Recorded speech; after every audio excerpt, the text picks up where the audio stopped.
নবীজি বলছেন 1400 বছর আগের কথা, 1445 বছর আগের কথা, 1445 বছর আগে নবীজি বলেছেন আজকে ওই সময় আজকে ইয়াজুজ আর মাজুজের যে দেয়ালের কথা মনে আছে?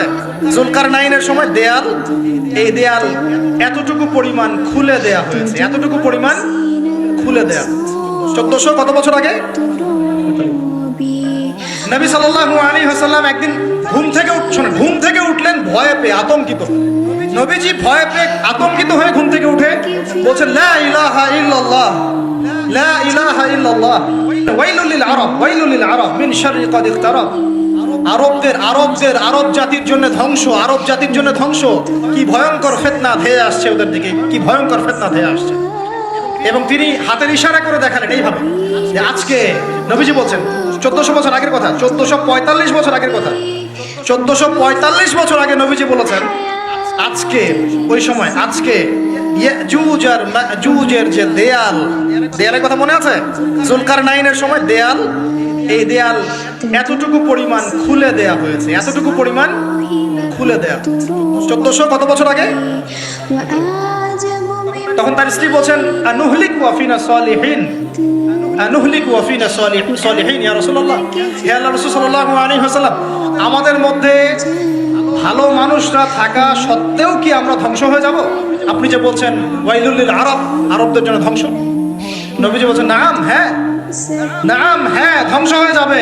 ইযা কাসুরাতিল খাবাস, যখন নগ্নতা, বেহায়াপনা, অশ্লীলতা সমাজে রন্ধ্রে রন্ধ্রে ছড়িয়ে পড়বে, তখন আলেম জালেম সব ধ্বংস হবে। এই হাদিসটা অকাট্য হাদিস বুখারী মুসলিমের, মানে এটা সহিহ, এটা বিষয়ে কোনো সন্দেহ নেই। তাহলে নবীজি 1445 বছর আগে বলছেন যে আরবদের জন্য ধ্বংস ধেয়ে আসছে এবং দেয়াল এভাবে খুলে দেয়া হয়েছে। তাদের দেয়াল ইয়াজুজ আর মাজুজ, আর ইয়াজুজ আর মাজুজের সাথে আরবদের ধ্বংসকে সম্পর্কিত করা হলো না? ইয়াজুজ আর মাজুজের সাথে আরবদের ধ্বংসকে সম্পৃক্ত করা হলো এবং বেহায়াপনাকে সম্পৃক্ত করা হলো, তাই না? বুঝতে পারছেন? আরব জাতির ধ্বংসের সাথে ইয়াজুজ মাজুজকে কানেক্টেড করা হলো এবং অশ্লীলতাকে, কি বলেন, অশ্লীলতাকে কানেক্টেড করা হলো। এখন আপনি চিন্তা করে দেখেন সারা বিশ্বে কারা ছড়িয়ে দিয়েছে, বলেন দেখি, কি বেহায়াপনা না?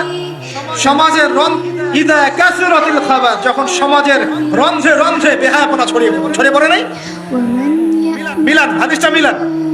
সমাজের এই মেয়েদের এই যে ফ্যামিলিস্ট রেভলিউশন কারা ছড়িয়ে দিয়েছে? ফ্যামিলিস্ট রেভলিউশন কারা ছড়িয়ে দিয়েছে? ওরা। সমাজে মেয়ে ছেলে একসাথে চলবে একই পোশাকে, কারা ছড়িয়ে দিয়েছে?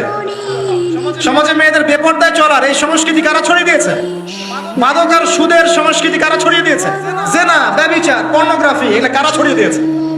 এটাই ওই যে খুলে দেয়া হয়েছে। এটা আমার ব্যাখ্যা, এটা আমার বুঝ। পৃথিবীর এমন কোন রাষ্ট্র বাকি রাখে নাই তারা এগুলো ছড়াতে, এমন কোন রাষ্ট্র বাকি নেই। তাহলে সব জায়গায় ছড়িয়ে পড়বে না ইয়াজুজ মাজুজের ফিতনা? ছড়িয়ে পড়েছে। আল্লাহ পাক আমাদেরকে এই সীমা গোলক ধাঁধা থেকে হেফাজত করুন। আমাদের সংস্কৃতি নিয়ে আমরা বুক ফুলে বাঁচবো ইনশাআল্লাহ, আমাদের সংস্কৃতি নিয়ে আমরা চলবো ইনশাআল্লাহ। আমাদের কোরআন আছে, হাদিস আছে, আমাদের নবী আছেন, আমাদের সাহাবীরা আছেন, আমাদের দ্বীন আছে ইনশাআল্লাহ। আমাদের অন্য কাউকে প্রয়োজন আছে? এই যে প্রযুক্তিগত কথাগুলো বললাম, একটু মাথা খাটান, এগুলো আমরাই তৈরি করতে পারবো ইনশাআল্লাহ। সব ঢেলে সাজানো যাবে ইনশাআল্লাহ তাআলা। আল্লাহ পাক আমাদেরকে বোঝার তৌফিক দান করুন। আল্লাহ পাক আমাদেরকে আপোষের এই ফিতনা থেকে হেফাজত করুন। ভাইয়ে ভাইয়ে মারামারি লাগিয়ে দিয়ে নাকে তেল দিয়ে ঘুমায় ওরা। ভাইয়ে ভাইয়ে মারামারি লাগিয়ে দিয়েছে, ভাই ভাই, মুসলিম মুসলিম, ভাই ভাই, ওরা এখন মারামারি কর, আমরা নাকে তেল দিয়ে ঘুমাই। এই হলো অবস্থা। আর আমরা বুঝতেও পারছি না যেটা আমরা ওদের ষড়যন্ত্রের মধ্যে পড়ে গেছি। আল্লাহ আমাদেরকে মাফ করুন। ومن يأمن كياد الدواهي تدور